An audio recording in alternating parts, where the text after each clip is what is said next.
राष्ट्रीय क्रीडा स्पर्धांचं आयोजन आणि त्याबाबतची सगळी लगबग सुरू झालेली आहे. सुमारे 43 क्रीडा प्रकार, 28 राज्य, 8 केंद्रशासित प्रदेश आणि 10,000हून अधिक क्रीडापटू गोव्यात दाखल होत आहेत. येत्या 26 ऑक्टोबरपासून चालणाऱ्या या क्रीडा महोत्सवासाठी संपूर्ण गोवा सज्ज झालेला आहे. या पार्श्वभूमीवर आपण क्रीडा मंत्री गोविंद गावडे सरांशी बातचीत करणार आहोत. सर नमस्कार. नमस्कार. 37व्या राष्ट्रीय क्रीडा स्पर्धेच्या जय्यत तयारीत तुम्ही मग्न आहात.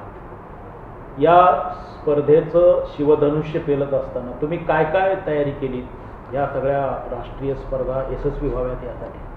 सर्वप्रथम राष्ट्रीय खेळ आयोजन करणं ही गोव्यासाठी एक अभिमानास्पद गोष्ट आहे. जसं तू म्हटल्याप्रमाणे जवळजवळ 12-13 वर्ष होऊन गेलेले आहेत. प्रत्येकानं राष्ट्रीय खेळ गोव्यात व्हावा यासाठी प्रयत्न केलेला आहे.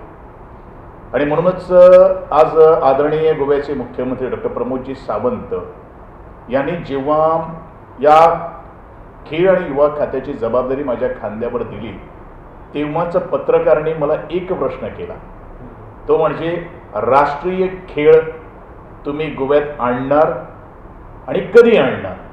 त्यावेळेला मी त्यांना ठामपणे सांगितलं होतं की 2022मध्ये राष्ट्रीय खेळ गोव्यात आयोजन करणं ही खूप अवघड गोष्ट आहे, परंतु 2023 डिसेंबरपूर्वी गोव्यात राष्ट्रीय खेळ नक्कीच होणार यासाठी आपण सातत्यानं प्रयत्न करणार आहोत.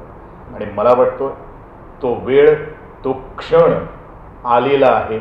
आणि ह्याचंच एक उदाहरण म्हणजे जरी 26 तारीखला सुद्धा आमचा ओपनिंग सेरेमनीचा रितसर सोहळा संपन्न होईल, तत्पूर्वी उद्या 19 तारीख उद्यापासूनच आमच्या डॉक्टर शाभाप्रसाद मुखर्जी स्टेडियममधून बॅडमिंटन जी डिसिप्लिन आहे त्याची गेम किक ऑफ होत आहे बरोबर 8:45 आणि ह्या संदर्भात शिवधनुष्य तर प्रत्येक गोष्टीत आपल्याला पेलावं लागतं.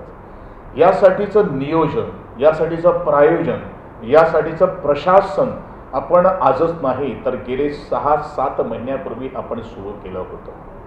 मी खूप आभार व्यक्त करतोय आदरणीय गोव्याचे मुख्यमंत्री ज्यांनी माझ्यावर विश्वास ठेवून, त्याचप्रमाणे सरकारी अधिकारी, ब्युरोक्रॅट्स, खास करून IAS officers, senior scales officers, आणि ही सगळं सांघिक कामगिरी आहे.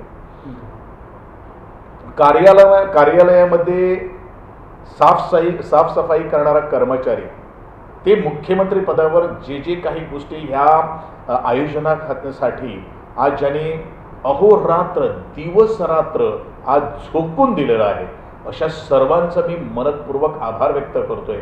कारण प्रत्येकाचं मी सातत्याने सकारात्मक दृष्टिकोनातून विचार करणारा माणूस आहे आणि त्याच सकारात्मकतेसाठी आज इथपर्यंत आपण पोहोचलेलो आहोत. आज संपूर्ण गोवेकरांना मी आव्हान करेन की हे यशस्वी आयोजन करण्यासाठी तुम्हा सर्वांचा हातभारची गरज आहे. जिथं ज्याप्रमाणे तुम्ही म्हटल्याप्रमाणे जवळजवळ 10,000 आणि एकंदरीत ऑफिशियल्स त्यांना बाकीचे सगळे डेलिगेट्स जर बघितले तर 16,000चा हा आकडा पार करीत असतो. त्यासाठी त्यांना आपण राहण्याची, त्यांच्या खाण्याची आणि त्यांची वाहतुकीची सर्व व्यवस्था वेगवेगळ्या एजन्सीद्वारे त्यांना बोर्डवरती घेऊन आपण केलेल्या आहे.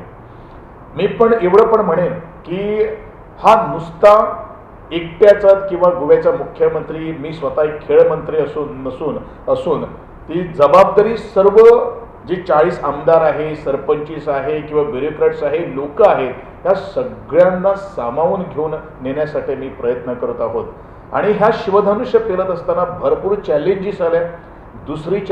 पहिली चॅलेंज म्हणजे जो पावसाचा जो ओघ अजूनही सुरू आहे, तो पाऊस येणार, त्याची सरी बरसणार याच्या पूर्वतयारी नियोजनात आपण केलं होतं, आपण प्रेडिक्शन केलं होतं. आणि त्या दृष्टिकोनातून सुद्धा प्रत्येक जो व्हेन्यू जो आहे, जो स्थळ जो आहे, खेळण्याचा स्थळ म्हणू नका किंवा राहण्याचे जे हॉटेल्स वगैरे आहे ती सगळी आपण प्लॅन केलेली आहे, ते सगळे आपण मॅपिंग केली होती. आणि अत्यंत महत्त्वाची गोष्ट म्हणजे वाहतुकीचा कोंडा. वाहतुकीचा कोंडा तोडवण्यासाठी आपण एस पी ट्रॅफिक आणि सिक्युरिटी करण्यासाठी एस पी सिक्युरिटी ह्या सर्वांना आपण लूपमध्ये घेऊन प्रत्येक स्थळावरती आपण व्हेन्यू कमांडंट आज नियुक्त केलेले आहे. त्यांना आपण असिस्टंट कमांडंट दिलेले आहे, त्यांना नंतर मॅनेजर दिलेला आहे. आणि या सगळ्यांचा विचार करून पूर्व नियोजन आज मोठ्या प्रमाणात आता आपण केलेलं आहे. बाकीचं सगळं जे काही आहे ते जसं जसं खेळ सुरू होणार, आणि मी सातत्यानं म्हणत आलेलो आहोत, जोपर्यंत खेळ सुरू होऊन तो संपणार नाही तोपर्यंत काही ना काहीतरी आपल्याला त्या स्टेडियमवरती करावंच लागेल. कारण एका स्टेडियमवरती, एका गेम्स व्हेन्यूवरती जवळजवळ एक गेम संपल्यानंतर दुसरी येणार, दुसरी संपल्यानंतर तिसरी येणार. म्हणजे आपण तो ब्रीथिंग स्पेस सुद्धा तसाच ठेवलेला आहे. कारण चेंज ओव्हर करण्यासाठी आपल्याला थोडासा वेळ लागतो, अवधी लागतो, आणि त्याच्यानुसार ऑर्गनायझेशन स्किल्स, त्याचे टॅलेंट वापरून ह्या सगळ्या काही गोष्टी आपण ही चॅलेंज आपण स्वीकारत आहोत. आणि ह्या चॅलेंज स्वीकारत असताना बरेचसे काही डिफिकल्टीज आल्या, कठीणताही आपल्याला सामोरे जाव्या लागल्या. त्या सगळ्यापर्यंत समर्थपणे पेलून आज आपण इथपर्यंत पोहोचलेलो आहोत. जे खेळ जे होणार आहे ते आमचे दूरदर्शनवरून आपण लाईव्ह करणार आहोत. त्यासाठी लागणारी इलेक्ट्रिसिटी, त्यासाठी लागणारी लाईटिंग, त्याचं फ्लक्स सुद्धा आपण त्यामध्ये मोठ्या प्रमाणात आपण वाढ केलेली आहे. आणि म्हणूनच साधन सुविधा संदर्भात मी गोष्ट ज्यावेळी बोलतोय त्यावेळेला आपण 100% कंप्लीट पूर्ण आहोत. आता प्रत्येक गेम कंडक्ट करण्यासाठी आपण ओव्हरलेसच्या माध्यमातून, ओव्हरलेस म्हणजे काय आहे, टेम्पररी स्ट्रक्चर आपल्याला घालावे लागतात. डायनिंग हॉल आपल्याला त्या स्थळापर्यंत आपल्याला करावा लागतो. नंतर ॲथलीट्स लॉबी करावी लागते, नंतर त्यांचं लोंज करावं लागतं, नंतर टेक्निकल ऑफिशियल्स, नंतर डोप टेस्ट, मेडिकल, ह्या सगळ्या काही गोष्टी वेगवेगळे ॲक्रेडिशन्स जे आपण केलेलं आहे त्यांना वेगवेगळ्या ठिकाणी कसं त्यांनी यायचं. व्हॉलेंटियर्स जवळजवळ आपण 3546 व्हॉलेंटियर ही फक्त आमची विद्यार्थी आहे.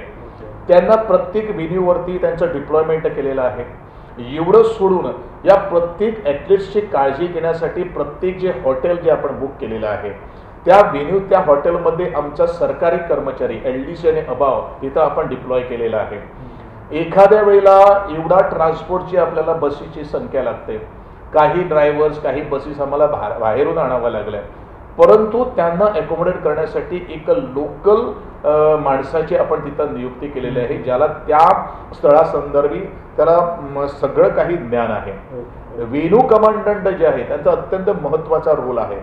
त्या वेन्यू संदर्भात लागणारं जे जे काही साधन सामुग्री आहे किंवा तिथे काही प्रकार घडो, they are responsible to execute that duty. Sir, आपण एकूण आयोजनाच्या संदर्भात काय काय झालं त्याची सगळी माहिती दिली. एवढ्या मोठ्या प्रमाणात गोव्याला खेळाडू येत आहेत, म्हणजे जवळजवळ 750 क्रीडा प्रकार इथं खेळले जाणार आहेत. त्यापैकी 36 क्रीडा प्रकारामध्ये गोव्यातील खेळाडू सहभागी होत आहेत. या क्रीडा प्रकाराविषयी सांगू शकाल, त्याचं काय वैशिष्ट्य आहे? एकंदरीत ह्या राष्ट्रीय खेळामध्ये आपण 5 जे खेळ जे आहे ते नव्याने आपण नॅशनल गेम्समध्ये समावेश केलेला आहे. आणि ते खेळ असे आहेत की ही त्याला पारंपरिकता आहे. गोव्यातली जर आपण ते पारंपरिक घेतली तर लगोरी आहे. आपल्या केरळची जर आपण घेतली तर आपले कलेरेपट्टू म्हणून आहे. नंतर गटका आहे. नंतर स्क्वे मार्शल आर्ट आहे. रोल बॉल स्केटिंग आहे. असे विविध 5 प्रकार जे आहेत ते राष्ट्रीय खेळामध्ये कधीच त्यांचा समावेश केला नाही. असं नवीन 5 खेळ आपण ह्या गोव्याच्या स्पर्धेमध्ये त्याचा आपण समावेश करून घेतो. आजपर्यंतची ऐतिहासिक म्हणजे एवढी मोठ्या संख्येने ॲथलीट्स, खेळाडू सहभागी होणारी ही गोव्यातलीच नव्हे, भारतातलीच नव्हे तर जगातली मला वाटतं पहिली स्पर्धा असेल. एवढ्या मोठ्या संख्येने आज खेळाडू एका स्पर्धेमध्ये सहभागी होता. बऱ्याचशा स्पर्धा झालेल्या आहेत, पण एवढ्या मोठ्या संख्येने खेळाडू एका स्पर्धेमध्ये तसा भाग नाही घेतला होता. ही अभिमानाची गोष्ट आहे. आज गोवा राष्ट्रीय किंवा आंतरराष्ट्रीय पाऊंड्यावर आज चमकत आहे. कारण एक आहे, एक पर्यटनाच्या दृष्टिकोनातून आणि दुसरी आहे संस्कृतीच्या माध्यमातून. पण आज खेळ सुद्धा तेवढाच महत्त्वाचा आहे. गोव्याचे मुख्यमंत्री आदरणीय श्रीमान डॉक्टर प्रमोदजी सावंत आणि भारताचे पंतप्रधान यांचा आज सातत्याने एक स्टेटमेंट जर आपण बघितला, 2 वर्षापूर्वी भारताचे पंतप्रधान पर्यटनावरती जास्त बोलत होते, पण ह्या 2 वर्षात त्यांनी जास्त फोकस जो केलेला आहे तो खेळांवरती केलेला आहे. म्हणजे भारत जर महाशक्तिशाली जर आम्हाला व्हायचं आहे तर सगळी क्षेत्र जी आहे ती सक्षम व्हायला पाहिजे. आर्थिकदृष्ट्या आपल्याला स्ट्रॉंग व्हायला पाहिजे. खेळाडूच्या माध्यमातून स्पोर्टिंग फील्डमध्ये आपण चमकवायला पाहिजे. आणि जगाच्या नकाशावर आपण जर परजळत तर सगळे काही गोष्टी पल्लू आपण पुढे गेला पाहिजे. आणि म्हणूनच खेलो इंडिया सारखा लहान मुलांना प्लॅटफॉर्म देण्यासाठी, त्यांना एक प्रेरणा देण्यासाठी, त्यांचं ध्येय गोल सेट करण्यासाठी आणि ते नॅशनल गेम्समध्ये सहभागी होऊन पोडियम फिनिशपर्यंत कसं चमकणार याचा आज बहुतांश अंदाज आणि एक सखोल विचार आज आदरणीय देशाचे पंतप्रधान आज सर्वांना मार्गदर्शन करताना आपण पाहतो. उरली गोष्ट जो प्रश्न तुम्हाला केलाय तो आमच्या गोव्याच्या खेळाडू संदर्भात. मला वाटतं गोव्याच्या इतिहासामध्ये असा हा एक सुवर्ण अक्षराने लिहिणारा एक क्षण आहे, ज्या क्षणामध्ये आजपर्यंत एवढी डिसिप्लिन्स कधीच पार्टिसिपेट झाली नव्हती. मॅक्झिमम जेमतेम आपल्याला फक्त 6 ते 7 खेळाच्या प्रकारामध्ये आपल्याला सहभागी येता होतं. पण आज जवळजवळ सगळ्याच्या सगळे जिथे इथं या गोव्यामध्ये असोसिएशन्स जे आहेत त्या सगळ्या असोसिएशन्समध्ये आपण त्याच खेळामध्ये आपण भाग घेतोय. जवळजवळ 36 या खेळामध्ये गोव्याचे खेळाडू आज सहभागी होणार आहे. म्हणजे आकडा जर बघितला तर गोव्याचेच खेळाडू जवळजवळ 1000हून वरती आहे असा एकंदरीत हा नियाळ घेतला. मला आशा आहे की गोव्यातल्या खेळाडूंना एवढं स्थान आणि मान देण्यासाठी, कारण प्रत्येकाची एक मनोबल वाढवण्यासाठी आणि गोव्याच्या खेळाडूंना जे त्यांना बघणार त्यांना असं आपल्या मनामध्ये इच्छा व्हायला पाहिजे की आज नाही किंवा उद्या मी सुद्धा असाच या राष्ट्रीय खेळामध्ये सहभागी होण्यासाठी त्याने आजपासून प्रयत्न करायला पाहिजे. जोपर्यंत आपण प्रॅक्टिस करत नाही, प्रयत्न करत नाही तोपर्यंत आपल्याला काही मिळणार नाही. खेळ हा असा एक प्रकार आहे, सातत्य ज्या खेळामध्ये आणि ज्या खेळाडूमध्ये आहे तोच या राष्ट्रीय किंवा आंतरराष्ट्रीय पाऊंड्यावरती तो चमकू शकतो. फक्त खेळ आला किंवा आपल्याला उद्या मॅच आहे त्याचा सराव आज करणं हे आपल्याला पोडियम फिनिश पर्यंत नेऊ शकणार नाही, आपल्याला पदक देणार नाही. हा फक्त टाइमपास आहे. गोव्याच्या इतिहासामध्ये खेळाची जी व्याख्या जी आहे ती आपल्याला बदलायला पाहिजे आणि त्यासाठी पालकांची मानसिकता आज आम्हाला बरोबर बदलायची आहे, जेणेकरून पालकांना आपल्या मुलांना, आपल्या पाल्यांना या खेळामध्ये पुश करण्यासाठी त्यांचं सुद्धा काउन्सिलिंग होणं हे खूप महत्त्वाचं आहे. आणि म्हणूनच हा मोगा जो कॉन्सेप्ट जो राष्ट्रीय खेळामध्ये आपण समावेश केलेला आहे, आज हा कोण होता मोगा, तो कुठून आला, कुठपर्यंत पोहोचला, मोगा इज मिसिंग असं तरचे विविध ट्विटर्स आदरणीय आमचे गोव्याचे मुख्यमंत्री, आदरणीय माझे मित्र रोहनजी खवटे पर्यटन मंत्री, जित हारोलकर आणि वेगवेगळ्या आमदारांनी ह्या सगळ्या काही गोष्टी केल्या होत्या. हा मोगा कॉन्सेप्ट आणि जो थीम जो होता तो गोव्याच्या प्रत्येक स्वयंपाक घरात पोहोचला. एक स्वयंपाक करणारी आई आपल्या किंवा आजी किंवा त्याची बहीण आपल्या भावाला, आपल्या मुलाला किंवा आपल्या नातवाला विचारते आहे, अरे हा मोगा काय आहे. त्यावेळी समजलं की मोगा हा एक शुभंकर आहे येत्या 37व्या राष्ट्रीय खेळासाठी. हा मोगा जो आहे तो आपण गवारेडाची आपण निवड केली.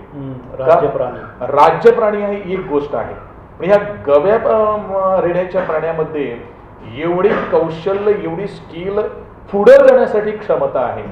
गवारेडा कधीच फाटीमागे येत नाही, हे वास्तविकता आहे.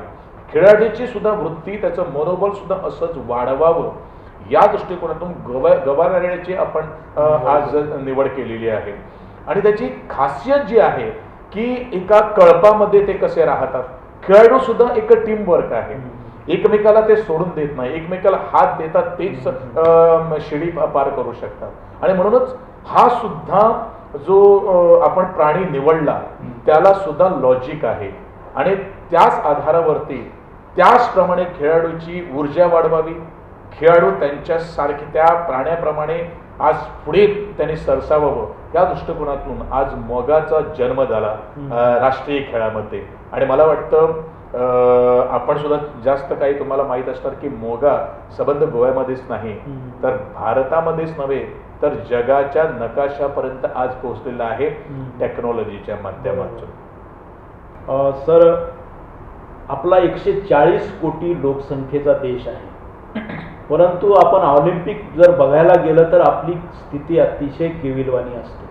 म्हणजे अगदी छोटे छोटे देश सुवर्ण तालिकांचा जर तक्ता बघितला तर एवढे मोठमोठी पदकं मिळवतात आणि आम्हाला कुठेतरी दुसरं, तिसरं, चौथं, पाचवं असं एक सुवर्ण पदक मिळतं. काय झालं असावं नेमकं आपल्या एवढ्या मोठ्या लोकसंख्येच्या देशाच्या वाट्याला ऑलिम्पिकमध्ये क्रीडा क्षेत्रात ही पिछेहाट का येते? ज्यावेळेला मी नॅशनल कॉन्फरन्सला गेलो होतो त्यावेळेला हाच मुद्दा उपस्थित झाला. ही फक्त गोव्याचीच नव्हे, संपूर्ण भारतामध्ये जेवढी जेवढी राज्य आहे त्यांचे अधिकारी म्हणू नका किंवा मंत्री म्हणू नका, हाच सूर तिथं आवडला होता. त्याला कारण एक आहे की आमच्याजवळ सातत्य नाही आहे. आपण काय करतो आहोत की गेम आहे, खेळाडू आपलं उद्या आपल्याला टुर्नामेंट आहे त्याच्यापूर्वी 2-4 दिवसापूर्वी 1 महिन्यापूर्वी आपण सराव करणार, पण बाकीच्या देशामध्ये हे नाही करत. एक जपानचं एक उदाहरण जर घेतलं तर त्या जपानी एका माणसाला सुरुवातीत लहानपणापासून बाळकडू पाजलं जातं.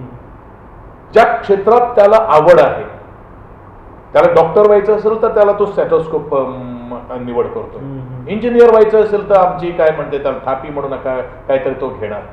पण त्याला खेळाडू वगैरे व्हायचं असेल ना तो बॉल घेणार, तो बॅट घेणार किंवा बाकीचे सगळे अवजारं घेणार. ही अशी एक त्या जपानी देशासारखी एक प्रथा आहे. आणि परंतु आमच्या भारतीय खेळाडूकडे ती ताकद आहे, ती क्षमता आहे, पण सातत्य नाही. कंटिन्युअस सराव जर केला तर मला वाटतं आपण या जगामध्ये ऑलिम्पिक मेडल टॅलीमध्ये चमकू शकतो.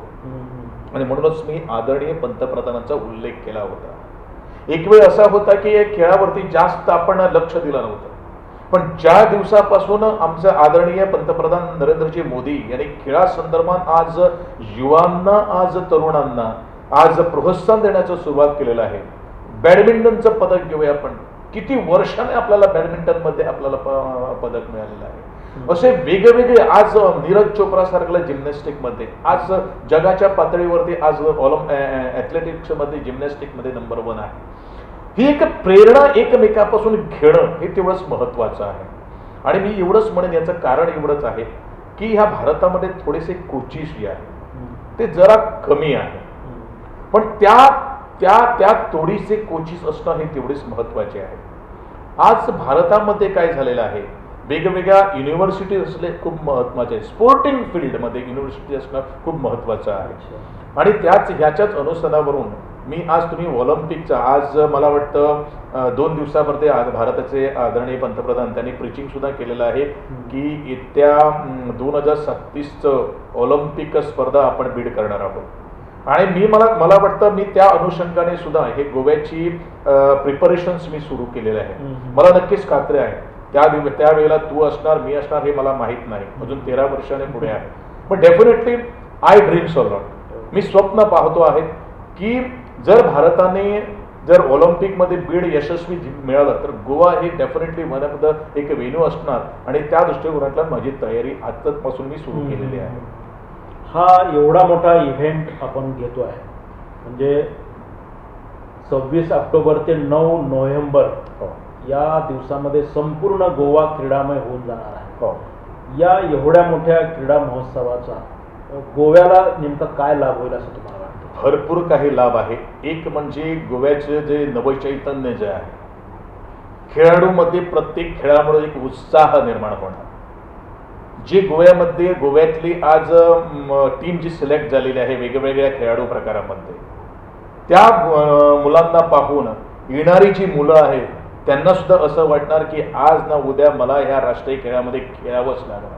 असे भरपूर म्हणून आम्ही काय तयारी केलेली आहे, जी स्ट्रेंथ जो आहे स्टेडियमचा तो 50% स्ट्रेंथ आपण मुलांसाठी रिझर्व केलेला आहे. गोवा छोटंसं जरी राज्य असलं तर टुरिझम आणि कल्चरल संस्कृती सोडून स्पोर्टामध्ये सुद्धा त्याच रँकमध्ये आलं पाहिजे आणि मला वाटतं येतंय ही मला पूर्ण खात्री आहे. कारण आज गोव्यात जगातली federations, international federations are touch with me to have their championship in the state of Goa. हे काय सांगतं की जोपर्यंत असे तऱ्हेचे इव्हेंट, फेस्टिवल, असे तऱ्हेचे गेम्स, चॅम्पियनशिप्स आपण गोव्यामध्ये भरून आणणार त्यामुळे गोवा एक वेगळ्या दृष्टिकोनातून पाहिला जाणार. संस्कृती असू द्या, खेळ आणि पर्यटन हे एक ट्रँगल आहे ना, हा त्रिकोण जो आहे ना, हा जर त्रिकोण जर घडला तर मला वाटतं नंबर 1 स्टेट सगळ्या क्षेत्रामध्ये होऊ शकतं. Economy is concern, hospitality is concern, we are going to get the ample opportunity. Direct employment पण तयार होणार, इनडायरेक्ट एम्प्लॉयमेंट पण तयार होणार, इकॉनॉमी पण वाढेल, GST पण वाढेल. ह्या सगळ्या गोष्टी ज्याचा वापर आपण वेगवेगळी इन्फ्रास्ट्रक्चर, साधन सुविधा उभारण्यासाठी आपल्याला हातभार होऊ शकतो. या राष्ट्रीय खेळाचं आयोजन म्हणजे गोव्याचं मला वाटतं चेहरा मोहरा बदलणार आणि मला वाटतं 2037 जर आपण ऑलिम्पिक आम्हाला भारताला जर मिळालं, यजमानपद मिळालं तर गोवा नक्कीच असेल हे आज मी तुम्हाला खात्रीनं सांगू शकतो. कारण ज्या तऱ्हेनं गोवा संबंध जगामध्ये आज पडझडीत झालेला आहे, आज चकाकतो आहे, त्याला कारणं वेगळी आहे. पण फक्त आपण एक विजन ठेवूया पुढे आणि गोवा जसं कोणाला जमतं तसं गोवा पुढे नेण्यासाठी आपण प्रयत्न करूया. पण मी पूर्णपणे म्हणेन की राष्ट्रीय खेळापासून गोव्याला याच्यापेक्षाही डब्बल दुप्पट फायदा होणार.